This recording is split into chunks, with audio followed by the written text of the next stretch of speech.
you tired of working a regular-ass 9-to-5 job? Do you wish there was an easier way to make millions of dollars without having any actual, real, tangible skills or talent? I've got news for you. You can have children. A lot of people have these things by accident. You might even have one yourself. I just hope you feel good about yourself that you were able to do this to me. But my question is, why me? What did I ever do to you? Today, I am introducing to you the how to exploit your children for profit, method, and or technique. I've been sleeping on a beanbag since October, and they gave my room back like 2 weeks ago. This is a family vlogger's guide. Step 1, have children. If you don't have any yet, make some. It's free to make them. You just have to find a willing participant. And if you've already got children, congratulations, you're sitting on a gold mine, my friend. Remember, each child on the low end is worth approximately 2.5 million views per year. Step 2, film everything. Privacy is an absolute afterthought. First day of school, you have to film it. Medical appointments, you have to film it. Emotional tantrums and breakdowns, you have to film it. Turn around, give him the look, He's upset. He's like really big and he's still crying on the floor. Remember, a child without a camera is just a child, and a child with a camera, specifically on camera, is a business expense, and most likely deductible. Thank you, Donald Trump. Step 3, create clickbait titles that exploit your children's most vulnerable moments. She got diagnosed with cancer. If your kids get diagnosed with cancer, it works great. Even if it's not actually about your child, you can just lie. It's for money. They kind of feel like some of it's their fault, and it's not their fault. It's not. We're the parents, and we should have made better decisions. Social media algorithms love medical emergencies almost as much as they love their users' lack of basic human decency. Concerned parent and emotional predator, two sides of the same coin. I really like you. Hold on. I did not say that. How do you work this stupid phone? How do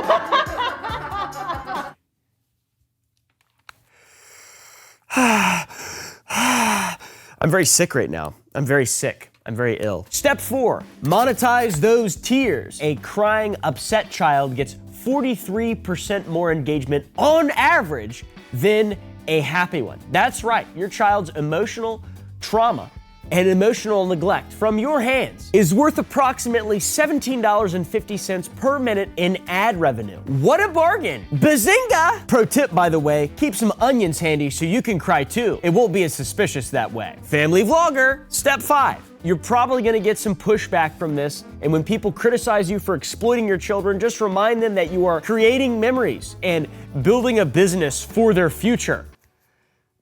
Even though in most states there's no legal precedent to actually force you to give any of the money you're making from your children to them, it's totally fine. So yeah, if you buy my method and or technique and or course, whatever it is at this point, you order it now and we'll throw in our bonus guide, how to use your religion to deflect criticism of your exploitative parenting practices. I've got good Christian values and I've figured out how to commodify my children's childhoods. What's your favorite food? Mac and cheese. That's my favorite too! Jesus said, suffer the little children, but he didn't say much after that, or give a lot of context, so I think we all know what that means. Family channels are terrible, and there is one family making videos on YouTube called the LeBrant family. They've been at it for quite a while, and I haven't heard of them until quite recently. We were giant turds in it. We were giant turds in it. Cass just called us giant turds. And that's who we're kind of talking about today, among other things in regard to family channels on YouTube as a whole, because it's a wild world, a wild, evil, crazy world. I'm going to take the scissors, look at me, and I'm gonna cut its head off. Grandma will be so mad! These people have made millions of dollars by turning their children's lives into content, and I know what you're thinking. You're probably thinking to yourself, that can't be legal. You know, looking at your iPad because you're a big iPad baby? Like me? Like daddy?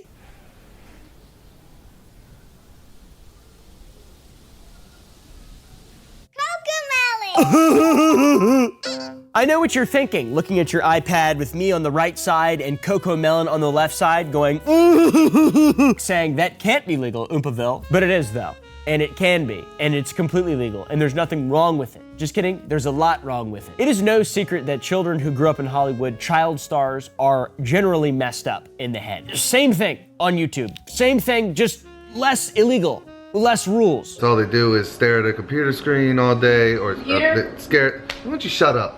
Anyways, my friends, welcome back to the Too Late Show. Today we're talking about family channels, specifically the LeBrant family. Family channels are one of YouTube's most profitable genres, and they have been for a very long time, with the top channels earning millions of dollars annually. The concept is simple. You film your children, you upload the footage, you monetize the videos, and then you watch the money roll in. For some reason, when you film your kids, it's like you're creating lamps, and people on YouTube are like moths, and they just show up. And they just watch it. I don't understand why anyone would ever want to watch a family vlog, but also, I'm not a child or a pedophile. So who's the audience?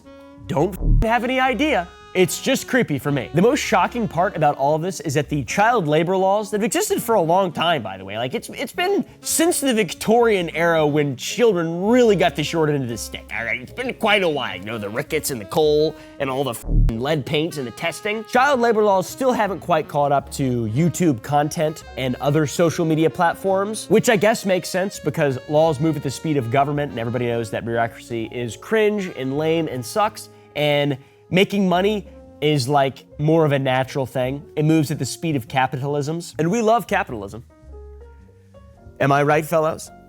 I'm not even being sarcastic. I really do like capitalism a lot. But not like any old capitalism, the Adam Smith type. I'm not that big on merchants and manufacturers seeking special privileges from the government to form cartels that work against consumers, to be honest. Anyways, back to family vlogs. The LeBrant family is one of many successful examples of a family vlogging channel. With over 13 million subscribers, they've reportedly earned millions of dollars by documenting every single aspect of their children's lives, from tantrums to tears to potty training. You know, all the private, important moments that people cherish and hold close to themselves. By the way, I'm obviously not suggesting that just taking pictures of your kids is inherently a bad thing to do. I don't think anyone believes that. Instead, I'm suggesting that filming your children for 8+ hours a day and capturing their most private moments and editing those moments for maximum emotional impact and then clickbaiting them and then monetizing them for millions of strangers to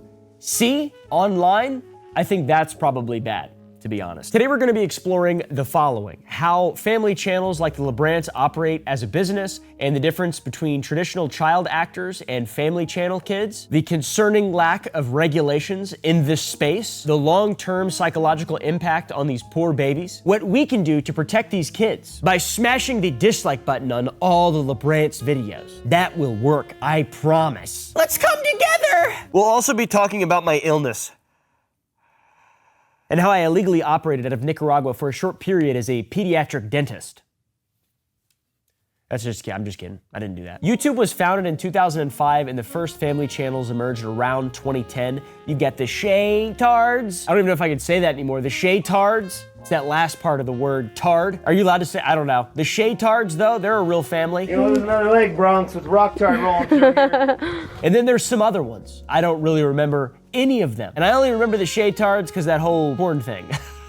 Colette moved out about a year ago, and we're still married.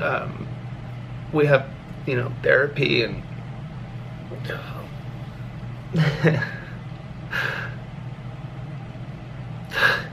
we're still working on it. The LeBrant family specifically started their channel in 2017 after Cole LeBrant gained some fame on Vine. He then married Savannah, and she already had her very own gold mine from a previous relationship. That's a child, by the way. And now Cole and Savannah have 4 children. I'm not gonna name them or show their faces at any point during this video, but they have child number 1, child number 2, child number 3, and child number 4. Child number 1 already had an online presence before Cole ever even entered the picture. Savannah had been holding her hostage and taking photographs of her on Instagram, or actually, I think she's her mother.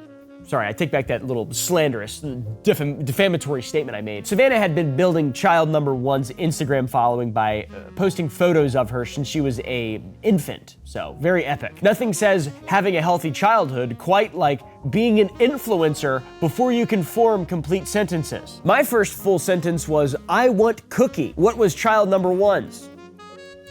What do you guys think? Press like and subscribe? Or hit that like button?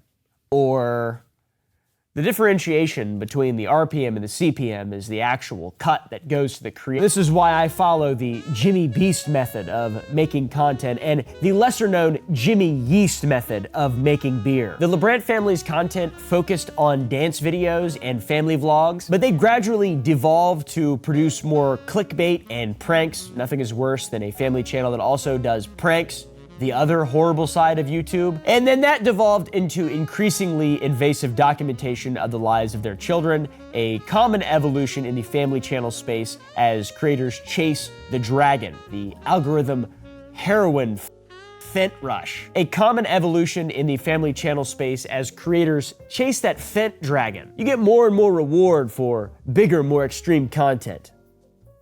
Thank you, fentanyl.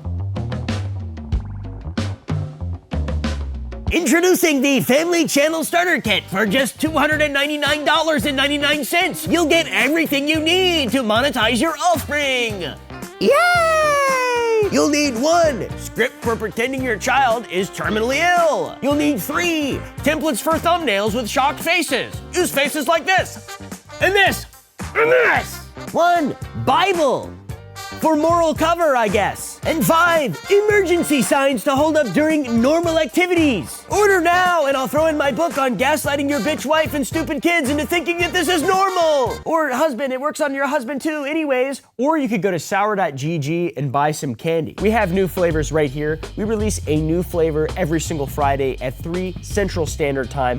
We make our own candy. I am a YouTuber, but before that, I'm a candy maker. And before that, I make video games as well. This shit just kind of for fun. Go to sour.gg and buy some candy today. It's delicious. It's incredible, and I love my team, the team that actually make this stuff. A lot of them are my family members, and like the main guy I've known since I was a child. It's incredible. Support the channel, support the whole thing we're doing. Go to sour.gg and buy some Sour Boys candy today. And also, join the Gump Club. Go to Gump.club to watch uncensored videos and get behind the scenes cool access shit to our live streams that we do every single Monday, Wednesday, and Friday at 9 Central Standard. The live Too Late show, my friends. Join the Gump Club. Also be at the end of videos, etc., etc., etc. We'll read your viewer mail on live. It's incredible. I'll also throw a net book for you, all right? That gaslighting book. So it doesn't take a genius to understand that family channels are bad, but it doesn't hurt to go into the history of child labor laws in regard to entertainment to understand really just how bad this is and just how bad it's probably gonna continue to get for a little while until more people like me make videos on it. Thank you. I'm saving America. Yay! Look at my Garloid. He's got my eyes. You see, in the early days of Hollywood, child actors were often exploited. Everybody gets exploited at some point, but child actors were really exploited in the early days of Hollywood. There were no limitations on working hours and no protections for their earnings. The most famous case was the case of Jackie Coogan, a child star in the 1920s who earned millions of dollars, but discovered as an adult that his asshole parents had spent all his money he earned. And they didn't even have the decency to spend that money on a Target haul video for YouTube to post later and get some Aaron's thinking putty and other toys and accoutrements for their child. The horrible case of Jackie Coogan led to the California Child Actors Bill, commonly known as the Coogan Law, which requires that 15%, a whopping 15% of a child performer's earnings should be set aside in a trust that they can access when they turn 18 years old. 15%, still better than YouTube. 15% though, still low as well. It would be like saying to your son, I am legally allowed to steal 85% of the money that you earn and feel nothing about it. And I won't be liable. Legally. I kind of get that though. 15%, it's kind of cool. It'd be awesome to tell your son or daughter after they've, had an incredibly talent-filled, successful childhood in TV and movies, I was legally allowed to steal 85% of all the money you made and only be liable for 15%. Thanks to the Coogan Law, you can non-ironically tell your child, I am legally allowed to steal 85% of all the money you make in Hollywood. Thanks to Jackie Coogan. If it weren't for him, I'd be able to steal all of it and be liable for none of it. Oh yeah, and by the way, signing contracts in crayon is still legally viable. So 15% is bad, but child actors in traditional media do have extensive protections going for them. For example, limited working hours, required breaks, on-set tutors, so they can learn and not be stupid. Coogan accounts to protect 15% of their earnings, work permits, licenses, union protections, etc. They've got unions, dude. Imagine being a child actor union buster. Elon Musk, new job for you. Meanwhile, children and family channels have zero limits on filming hours, no mandated breaks, no education requirements, no guaranteed savings, no regulatory oversight. YouTube doesn't give a about them. They have no say in whether or not they're being filmed, but they do get to live in gigantic houses.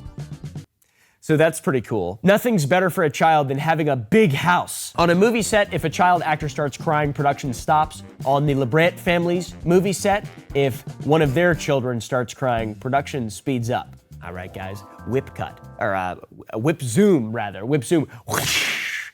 Let's grindhouse this thing. You're not giving enough stuntman Mike. You're not giving stuntman Mike hard enough. Now, on top of all of that craziness, there is another critical difference between child actors and family channel kids, and that is consent. It is an incredibly important difference. Obviously, a child actor, even with the significant limitations on their ability to provide informed consent, because they're a child, they at least participate in auditions and express interest in performing because they're playing characters. They want to act. They want to act, generally speaking. Children in family channels do not have a choice. They're not playing characters. They're having their real lives filmed, often from birth, with no ability to consent to sharing their most private moments with millions of strangers. For traditional child actors, the character that they play might have an embarrassing moment, but the actor can just go home and have some privacy. Their bathroom habits aren't filmed, their medical appointments aren't monetized, their emotional breakdowns aren't edited and clickbaited. Speaking of which, I had a routine medical procedure last month. It was nothing serious. It was a colonoscopy, routine one. You know, I'm getting to be that age now, 27. The doctor found 3 polyps and an old Bitcoin wallet from 2013. Good news is I'm a millionaire. Bad news is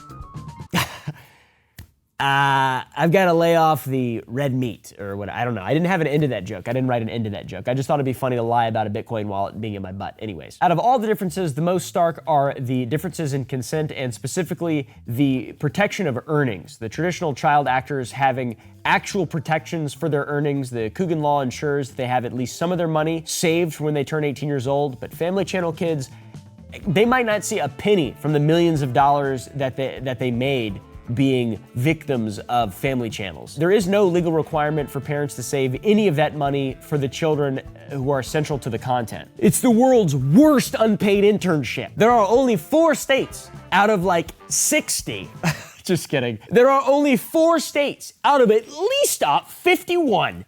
There are only 4 states out of 51. States like California, Illinois, New York, and Tennessee, they're the only ones who have enacted any protections for child influencers, and those laws are still in their infancy and largely untested. That means that in 46 states, you can legally exploit your child more thoroughly than a Victorian coal mine operator. Talk about American exceptionalism. Instead of your little baby getting rickets, they're getting tickets to Disney World because they were good. For now. So to summarize the background of all this information, family channels operate in a virtually unregulated space. Children have no meaningful consent in being filmed. Children have no guaranteed access to the money that they generate. Their most private moments become public content, and the more invasive and emotional the content, the more it is rewarded by the algorithms that these people are shitting into. Now, on to the LeBrant family. What exactly is a family channel? It is a YouTube channel where parents film their children for profit.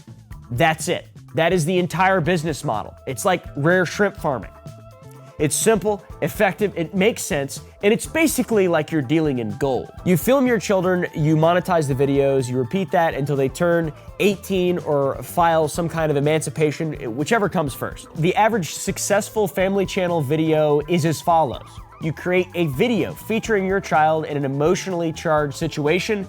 You upload that content, you have to monetize it, all right, you have to put ads on. Then you reinvest that money into things that are very important to the child, like a bigger house, a better camera, and creating more elaborate content. It's kind of like the most epic example of a pyramid scheme that has ever existed. The people at the bottom, they're not strangers who owe you nothing. They're your own children. It's crazy. It's less exploitative than some cults. If you look into the business model, it is cult-like. It's literally cult-like. Scientology lets you keep more than 15% of your money. And by the way, I'm not endorsing Scientology either. It's also bad and wrong. Badong! With all their different streams of revenue, experts estimate that the LeBrant family earns between $1 and $2 million a year. That's so much money. I just felt really bad for about 10 seconds. I'm sorry. We'll leave that in. And that's right. Our industry experts are estimating that the LeBrants earn between $1 and $2 million a year from just YouTube ad revenue alone, with brand deals potentially doubling or tripling that amount. That's substantially more money than pediatricians make, teachers, other lines of work that aren't built for exploiting children. The LeBrant family saga begins with Savannah, who became pregnant with child number 1 at just 19 years old. And according to Savannah's own account in their book, Cole and Sav, Our Surprising Love Story, her relationship with the first child's biological father, Tommy Smith, was tumultuous and marked by infidelity. Savannah initially began building her social media presence on Vine and then Musical.ly. That eventually became TikTok, and now they have 30 million followers, or she does at least. I mentioned earlier that she started monetizing her first child's life very early on, creating an Instagram account that now has over 5 million followers. More than mine. I have 300K on Instagram, dude. That is sad. I don't even have as many followers as child number 3. Who are these people? Who's watching this? I mean, who's watching this? Are you watching? Now enter Cole, husband of Savannah and fellow social media personality who rose to fame with his family's Vine account. It was Dim White Boys. Incredible content, peak pinnacle, Vine, epic stuff. Cole and Savannah met in 2016. They started dating and they married in 2017 when child 1, Savannah's first child, was just 4 years old. Now I would like to once again make it very clear and acknowledge it's important that there's nothing inherently wrong, I believe, with sharing some aspects of your family, your family's life, your child's life online. You know, a lot of parents post occasional photos, whatever. It's not a big deal. This is a completely different thing, once again, just to make that extremely clear. You know, I have a friend actually who posts pictures of his kids on his Facebook account. It's just very normal stuff, birthdays, graduations, that sort of thing. And I asked him recently, you know, because I've been doing the whole family vlogging thing, I said, "How much do you make, man?" And he said to me, "Make? I don't make anything." And I said, "Exactly. That's why I'm better than you, Todd." The margins are really high, man. You're gonna have to get with it. After their marriage, Cole and Savannah quickly pivoted to family vlogging, launching their channel, The LeBrant Fam. Their content initially centered around their blended family dynamic, with Cole positioning himself as the stepfather of child number 1, or as they often framed it, bonus dad, because nothing says bonus quite like being commodified, because nothing is quite as epic than by having a bonus dad that will commodify you as a child. The Human Torch was denied a bank loan. That's funny. The family expanded with the birth of the second child in 2018, the third child in 2020, and the fourth child in 2022, and the fifth child most recently in 2024. With each new addition, the content grew. They're like DLCs. They're like the Ubisoft, the Harvard Business School of family channels. Iterate, iterate, iterate. It's a perpetual money machine. Let's do it. Now, this is where things get very interesting, because the LeBrants are like many other family vlogging channels, family channels that are very successful. It's not just their massive following. It's not just their particular brand of content that does whatever the it does. It's specifically that their particular brand of content merges the wholesome Christian family values with the classy exploitation of children. It's a unique blend. I didn't think it was possible. The LeBrants present themselves as a picture-perfect Christian family. They frequently reference their faith. They attend church, and they promote conservative values, and they have a carefully crafted image. It bothers me because they use this as some kind of justification. I'm a Christian person. I like to reference my faith. I don't go to church enough. ever. I've never been to church, actually. And there's nothing wrong with some conservative values. But this specifically, this level of irony is just pure evil. This is Jesus if he ever found the LeBrant channel. Ah yes, I remember that part in the Bible where I said, let the little children come to me so I can film their emotional distress for engagement metrics. That was Matthew 19:14. Or was it TikTok 3:16? Then there is the LeBrant family clickbait tactics. In 2021, they posted a video titled, "She got diagnosed with cancer," with a thumbnail suggesting that one of their children had been diagnosed with cancer, a leading cause of death amongst children, which is just insane. The video actually began with a brief mention of their daughter's emergency room visit before pivoting to an unrelated story about another child with cancer. After the predictably significant backlash, Cole, the father of the family, issued a half-hearted apology on his Instagram stories, not on his main channel, where the video was actually posted. He did acknowledge that the title was misleading, but obviously the damage was done and the video had millions of views. And you know, it's like robbing a bank and then returning a bunch of pieces of paper that say IOU, Dumb and Dumber style. And also off the wall thing that they did, which is even more controversial because it's politically charged, is their 2022 anti-abortion documentary in which they compared abortion to the Holocaust. Very strange business strategy when you're running a family-friendly channel. That would be like if Disney released a sequel to Frozen where Elsa explains the intricacies of geopolitical conflicts in the Middle East. Their most recent backlash involves Diddy, believe it or not. That's crazy and an off-the-wall thing to say in a video about family channels, but it was a video of Cole and daughter number 1 dancing to a Diddy song just days after the rapper was arrested for serious sex trafficking charges. Not a lot of thought from these people. Pretty bad parents, pretty stupid. A telling example of how the LeBrants prioritize their intelligence over their children, and specifically the content creation and how all that stuff works together. In 2022, they announced that they were pulling daughter number 1 out of school to homeschool her. And what was the reason? The reason was that Savannah wanted a second set of hands at home when the new baby comes. So basically, they said, daughter number 1, sorry, we're going to disrupt your development and homeschool you, because I was homeschooled. It was awesome for me. That's because my mom is a teacher. It was really good. It was really good for me. I got out a lot. I was awesome. I graduated when I was 15 years old. It's very cool. But it ain't for everybody, all right? Especially not these people. What the f? So yeah, homeschooling is definitely an option, and I would consider it for my own children if I had them, but I wouldn't cancel my child's childhood so my child could help me document my other children's childhoods. That seems more wrong. Homeschooling is a less related and more of an adjacent thing there. Now you might be thinking to yourself, well, the kids seem happy in the videos. Surely it can't be that bad. They're rich, they got all this stuff or whatever. Yeah, man. On camera, they're absolutely happy and they seem to be as well adjusted as they can be with the parents that they've got. But everything you see online is completely curated. Everything is packaged for maximum engagement. There's no spontaneity, there's nothing real about any of it. It's all fake. And we know on the whole, it's a bad thing. The worst part about all of this for me is that YouTube just allows it. Sure, we've got the Coogan law for traditional child actors. That's good. There's a couple states that have legislation passed for child influencers, but you know, all that stuff's way behind. YouTube is still a private platform that can do whatever it wants, and they make so many moral high ground decisions that are just not that. It's just a response to some kind of political pressure or whatever the For example, you can't even talk about guns. You can't even make videos about guns in a completely informative and educational way. It's difficult. There are a lot of people who do it, but it's very difficult. It's incredibly difficult to even get started in it now. And it's completely harmless, informative, educational content. But if you want to exploit your children and make millions of dollars ruining their lives, as long as it's okay on camera, it's completely fine. It's completely fine.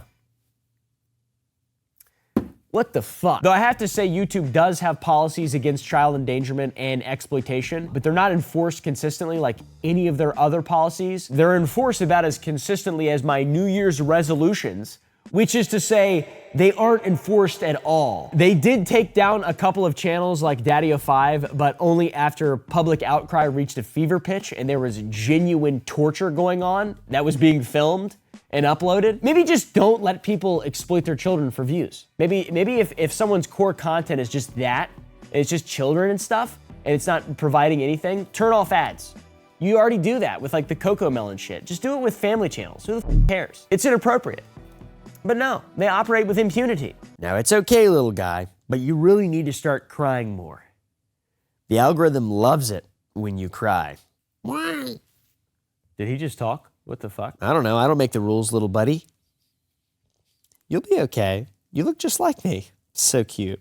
It's my son.